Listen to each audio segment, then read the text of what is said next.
परमेश्वरः गुरु साक्षात् परब्रह्म तस्मै श्री गुरवे नमः। आपदापहर्तारं दातारं सर्वसम्पदां लोकाभिरामं श्रीरामं भूयो भूयो नमाम्यहम्। मनोजवं मारुततुल्यवेगं जितेन्द्रियं बुद्धिमतां वरिष्ठं वातात्मजं वानरयूथमुख्यं श्रीरामदूतं शिरसा नमामि।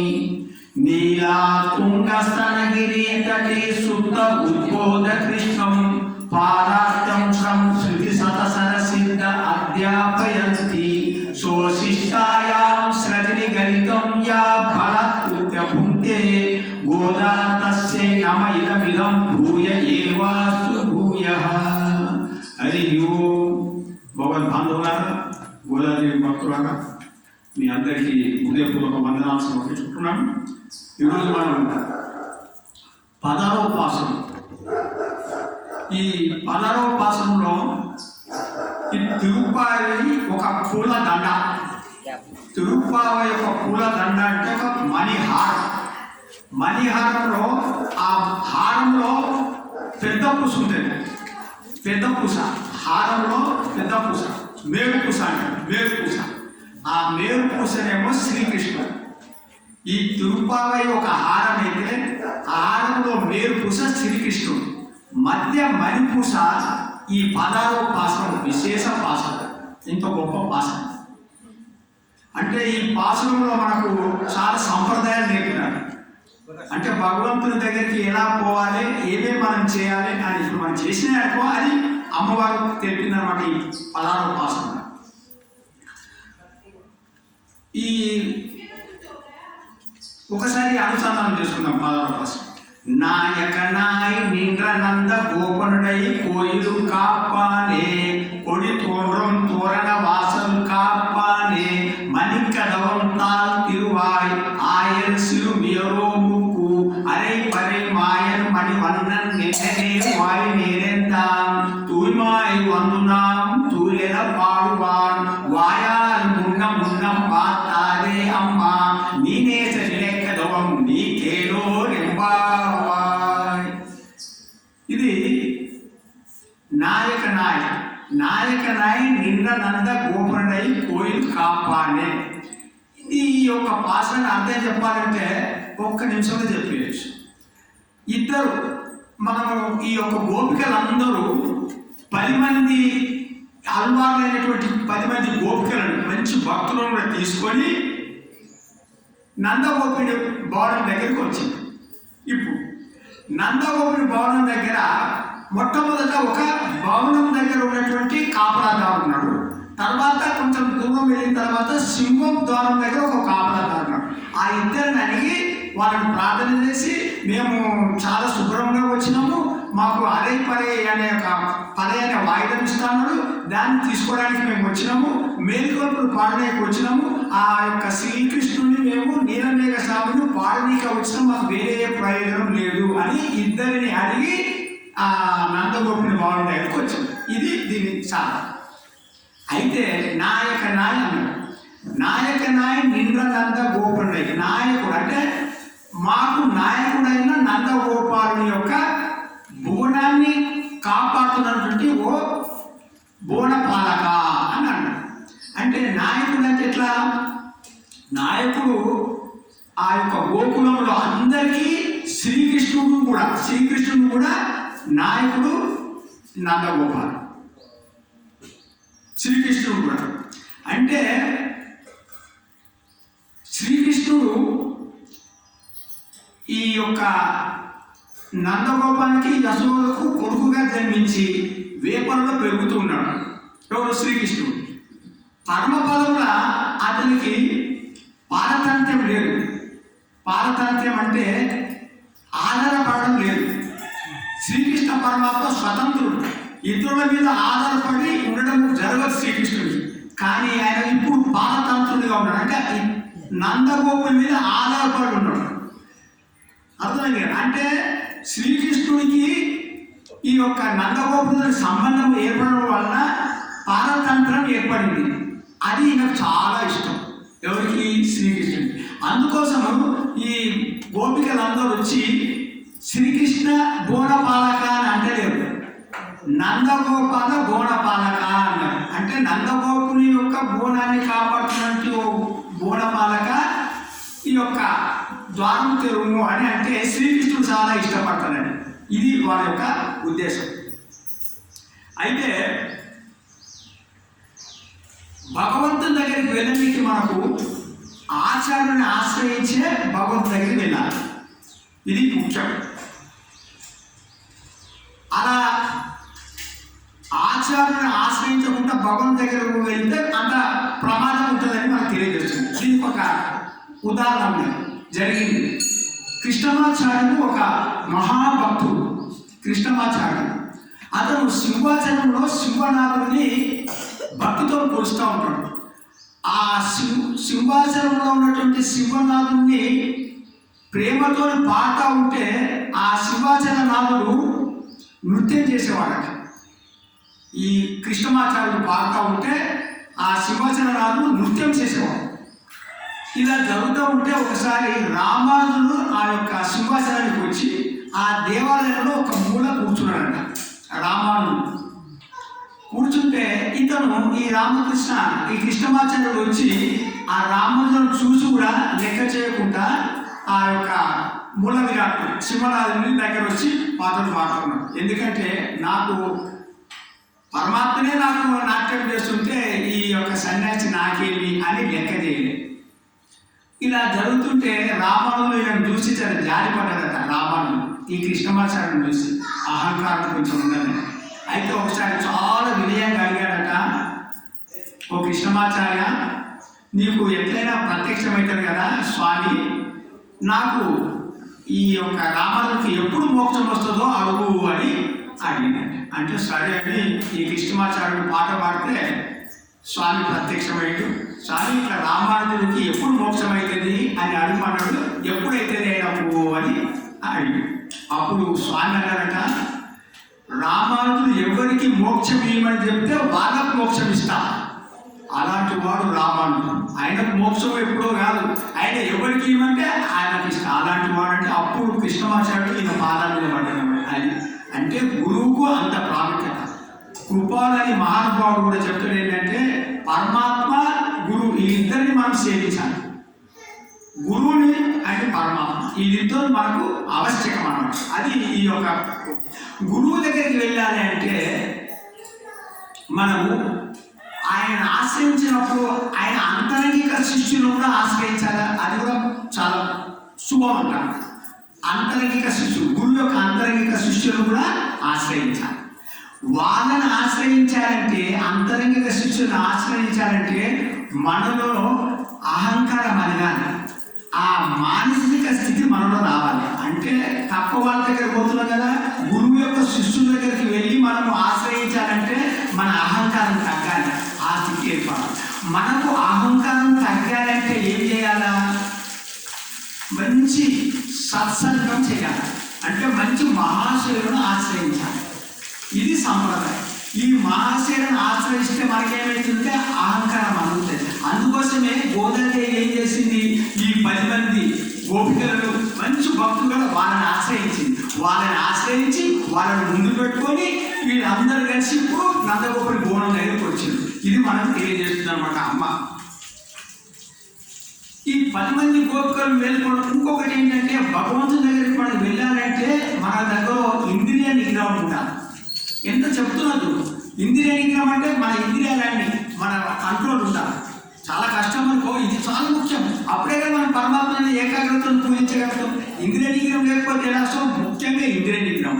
ఆ తర్వాత ఈ ఇంద్రియ నిగ్రహం ఎలా ఏర్పడింది అంటుంది అమ్మవారు ఈ 10 మంది భక్తులను లేపడం వల్ల ఈ యొక్క గోపికలకు ఈ యొక్క గోదాదేవి బృందానికి ఇంద్రియ నిగ్రహం ఉన్నదని తెలుస్తుంది. ఎందుకంటే వీళ్ళు 10 మంది గోపికలు భక్తులను లేపట్టింది కాబట్టి ఆ ఇంద్రియ నిగ్రహం ఉన్నది వీళ్ళ. ఇంకొకటి, ఇప్పుడు ఈ భవన రక్షకుల దగ్గరికి ఆశ్రయించింది. ఈ భవన రక్షకుల దగ్గరికి వచ్చిందంటే మానసికంగా కూడా వీళ్ళు జయించింది అన్నట్టు. అంటే పరమాత్మ దగ్గరికి పోయే ముందు ఈ యొక్క ఇంద్రియాల నిగ్రహం ఉంచుకోవాలా, మన మనసుని కంట్రోల్ చేసుకోవాలా, అప్పుడు ఆచార్యుడి దగ్గరికి రావాలి. అప్పుడు మనకు అర్హత వస్తుంది. అప్పుడు ఆచార్యుడు ఏ ఏం చేస్తాడంటే మనలో నుంచి దోషాన్ని మరుగున పెట్టి ఆ పరమాత్మ యొక్క అనుగ్రహాన్ని మన మీద ప్రసరింపజేసేటట్టు చేస్తారన్నమాట. ఎవరు? ఆచార్యుడు. అప్పుడు మనకు పరమాత్మ మనకు దర్శనం అవుతాడు. ఇది ఈ యొక్క పాఠంలో గొప్ప విషయం అన్నమాట. అయితే ఇప్పుడు మనకు నాయకనాయ నిన్నదండ గోపడై కోయిలు కాప అనే ఓ బోనపాలక, ఓ మా యొక్క నాయకుడైనటువంటి నందగోపుల యొక్క బోనాన్ని కాపాడుతున్నటువంటి, భావనాన్ని కాపాడుతున్నటువంటి ఓ గోపాల బాలక, మమ్మల్ని దయచేసి మమ్మల్ని లోపలికి పంపు. మేము ఆర్తితో వచ్చినాము. ఆర్తి ఉండాలన్నమాట. మన హృదయంలో ఆర్తి అంటే ఏంటిది? ద్రవించి ఉండాలి. మన హృదయం మెత్త ఉండాలి. పరమాత్మ కఠినం ఉంటే పరమాత్మ దొరకదు. ఇప్పుడు మనం దయగుణం అంటే ఎట్లా వస్తుంది? ఆర్తి ఉండాలి. అందుకోసం పరమాత్మ దగ్గరికి పోనీకి నలుగురు ఉన్నారు. ఎవరు? అర్థార్థి అంటే డబ్బు కోసం పరమాత్మ దగ్గరికి వస్తారు. కొందరు ఆర్తితో వస్తారు. మూడో మోక్షులు వస్తారు, మోక్షం కోసం. మరి జ్ఞానం. ఈ నలుగురు భగవంతుని దగ్గరికి వస్తారు. ఆర్తి ఉండాలి మనకు ముఖ్యం. ఆర్తితో వస్తున్నామయ్యా ఓ బోనపాలక, మమ్మల్ని లోపలికి పంపు. పరమాత్మనికి విరోధులు మాత్రం పంపుతుంది, కానీ ఆర్తితో వచ్చిన వాళ్ళు లోపలికి పంపాలి అంటే అతను కన్సైన్ చేసినట్టు. సరే మీరు వెళ్ళండి అన్నాడు.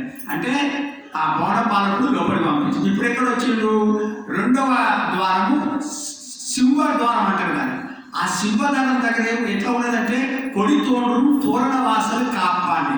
కొడి తోండ్రు అంటే జెండాలు ఎగురుతున్నాయి. ఎక్కడ? సింహద్వారం మీద జెండాలు ఎగురుతున్నాయి. తర్వాత దానికి తోరణాలు కట్టింది. ప్రతిదానికి ఒక అర్థం ఉన్నదమ్మా. అది లోపల అర్థం పెట్టుకుంటే అర్థం అంటుంది. జెండా ఎందుకు ఉన్నదంటే ఆ భవంతికి రాత్రిపూట గోపికలు వస్తారు కదా, ఆ రాత్రి శ్రీకృష్ణుడిని ఎక్కడో తెలియాలంటే ఒక పెద్ద జెండా పెట్టిందనమాట. ఆ జెండా వల్ల ఏంటంటే ఈ శ్రీకృష్ణుడు అని ఈ రాత్రిపూట వచ్చినట్టు గోపికలు నేరుగా శ్రీకృష్ణుడి దగ్గరకు వస్తారనమాట. అందుకోసం జెండా కట్టాడు. ఇంకోటి జెండా అంటే అష్టాక్షర మంత్రంలో ఓంకారం అంట. అష్టాక్షర మంత్రంలో ఓంకారము జెండాకు ప్రతీక. ఎట్లా తీసుకొస్తున్నట్టు మనని అంటే జెండాని మనం చూసి శ్రీకృష్ణుడి యొక్క భావన ఎట్లా అనుకుంటామో ఓంకారం మనం ఆ శబ్దాన్ని ఉచ్చరిస్తుంటే ఆ శబ్దం వల్ల మనకు పరమాత్ముడు తెలుస్తాడు. అందుకోసమే ఓంకారం అంత గొప్పది. ఓంకారం అంటే జెండాకు ప్రతీక. ఓంకారంతో మనం పరమాత్మని తెలుసుకోగలుగుతాం అన్నమాట ఓంకారం. ఆ తర్వాత పొడి తోరణ వాసలు కాపనే అంటే ఒక తోరణాలు కట్టారు. దానికి తోరణాలు అంటే ఏంటిదంటే నమః దానికి ప్రతీక. ఓం నమ అంటే నేను నాకు చెందినవాడిని కాదు, నేను ఈ శరీరానికి చెందినవాడిని కాదు, నేను పరమాత్మకు చెందినవాడిని అనే ఒక అర్థం ఆ భావం వస్తుంది. అదే తోరణాలు కాబట్టి అంటే ఓం నమ. ఆ తర్వాత ఈ సంసారంలో మనం మునిగిపోయినాం. ఈ సంసారంలో మునిగిపోయి మనకు ఈ అలసట తీరాలంటే ఒక సరస్సు కావాలి. ఆ సరస్సులో స్నానం చేయాలంటే ఆ సరస్సు శ్రీకృష్ణుడు. అంటే మనం ఓంకారాన్ని నమహాని రెండు పట్టుకుంటే మనం పరమాత్మ దగ్గరికి వెళ్ళాలి. నాది కాదు, పరమాత్మనే రక్షకుడు, నేను పరమాత్మకే చెందినవాడిని అనే భావం మనలో ఉండాలి. నన్ను రక్షించేవాడు ఆ శ్రీకృష్ణ పరమాత్ముడే. నేను నాకు చెందినవాడిని కాను, నేను ఆయనకే చెందినవాడిని అని ఈ భావం మనలో లోతుగా ఉంటే పరమాత్మ దొరుకుతాడు. అందుకోసమే ఈ రెండు ద్వారాలు. ఇప్పుడు ఈ రెండో ద్వారం దగ్గర ఏమన్నారు? మణికదం తాను తిరువాయి రెండో ద్వారం. ఆయన అన్నాడు ఇది బాగానే ఉన్నది, వీళ్ళకి ఇప్పుడు ఆ సింహద్వార పాలకుడికి ఈ గోపికలకు సంవాదం జరుగుతుంది. ఆ సంవాదం వినడం ఎంత మంచిగా ఉన్నారు.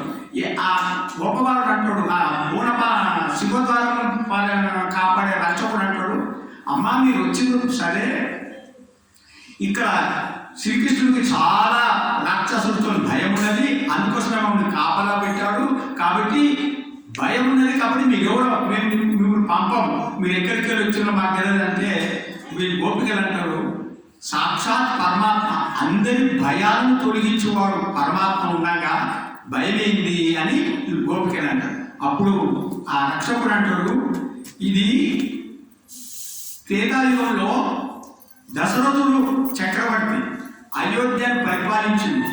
ఆ దశరథునికి నలుగురు కుమారుడు, చాలా పరాక్రమవంతుడు, గురువు వశిష్ఠుడు, కాబట్టి త్రేతాయుగంలో భయం లేదు. కానీ ఇది దాపర యుగం. ఇక్కడ నందగోపుడు చాలా అమాయకుడు, కృష్ణుడా చాలా చిన్నవాడు, దుష్టుడా కంసుడు ఉన్నాడు, ఎన్నో మంది రాక్షసు పంపిస్తున్నాడు, అందుకోసం భయం భయం ఉందని అని అంటారు. అంటే అప్పుడు అంటాడు భయం ఎందుకు, మేమెవరము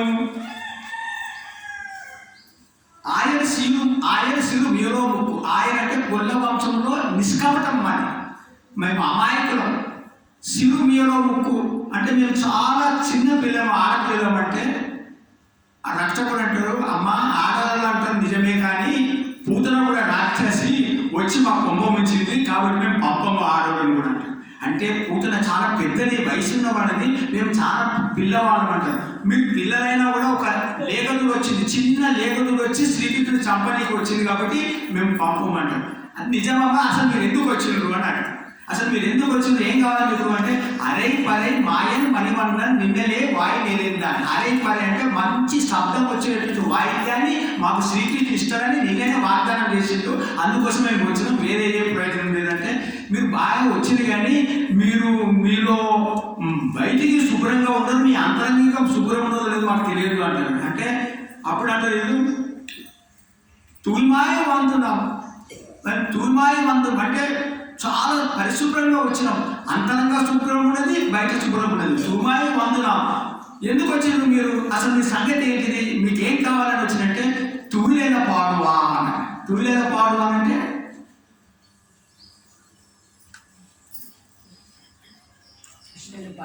మీకు మేలుకొల్పులు పాడడానికి వచ్చినమ్మా, వేరే ప్రయోజనమే లేదు అట్లా చెప్పేసి అమ్మ గోదాలు ఏమంటుందంటే తూలేదో పాడు అని. మీకు మేలుకొల్పులు పాడడానికి వచ్చినాం, ఎవరికి శ్రీకృష్ణుడికి మేలుకొల్పు చేస్తాం. ఎందుకు వచ్చిందో మేలుకొల్పు అంటే ఆయన పండుకున్నాడు కదా, పండుకున్నప్పుడు ఆయన లేస్తుంటాడు కదా, ఆ లేస్తున్న ఆ సౌందర్యం చూసి ఆయన మేలుకొల్పు పాడదాం వచ్చినాం, వేరే ప్రయోజనమే లేదు మాకు. ఇంకా ఆయన దగ్గర నుంచి ఏమి మేము కోరడానికి రాలే, ఓన్లీ అంటే కానీ కేవలం ఆయన సౌందర్యం చూడాలా, ఆయనకు మేలుకొల్పులు పాడాలి. తూమాయి వందునాం తూలెల పాడువా వాయాలు ఉన్న మాతాడే అమ్మ. మీరు మమ్మల్ని నిషేధ పట్టకుండి, మమ్మల్ని ఆటంక పెట్టకుండి, మమ్మల్ని లోపలికి పంపండి. వాయాలంటే ముందుగానే, వాయాలు ఉన్న మాతాడే అమ్మ. అమ్మ అంటే ఓ స్వామి మీరు మమ్మల్ని ఆటంకపరచక లోపలికి పంపించండి. వాయాలు ఉన్న మాట్లాడే అమ్మ నేనేస నిలేకదవం నీకేలో రేపాయి. ఆ యొక్క తలుపులు వేసినాయి కదా అది తెరవండి అని. అంటే మీరే తెరుచుకొని వెళ్ళండి అంటే వీళ్ళందరూ ఆ తలుపులు ఏంటంటే మమకారం అహంకారం అనే తలుపు. ఆ మమకార అహంకారం తలుపులు మేము తెరవలేము. మా సొంతంగా ఎంత సాధన చేసినా ఈ మమకారము ఈ అహంకారము మేము తెరుచుకోలేము, మీరే తెరవాలి. అంటే ఆచార్యులే మనకు మమకారం అహంకారం తెరవాలి. ఇది అవి లోపలి తలుపులు అంట, అవి లోపలి తలుపులు కాబట్టి మమకారం అహంకారం మన లోపలినే విడిపోవాలి. అది స్వామి మీరే తెరవండి అంటే అప్పుడు ఆ తలుపు తెరవడం జరిగింది అనమాట. అప్పుడు అందరూ గోపికలు ఒక్కసారి లోపలికి ప్రవేశించారు. రేపు మనము ఎవరిని నందగోపుని, యశోదమ్మని, శ్రీకృష్ణుని, బలరాముని లేకుండా అది